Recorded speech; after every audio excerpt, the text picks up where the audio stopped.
Hi everyone, in this video I'm gonna show you how to export a Claude conversation.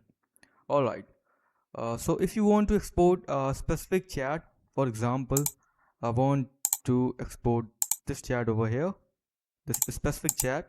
So what you have to do, just press Ctrl plus P from your keyboard and this tab will appear over here. Click on this drop down, click on save as PDF, and after that, as you can see, all the chat is here. Now click on save and your chat will be saved in your computer successfully. Now if you want to export all the chats you have done till now in Claude, click on your account on bottom left corner. Now click on settings and here go to privacy. Okay, now click on export data. Select your data date. For example, if you want to export 30 days data, click on it.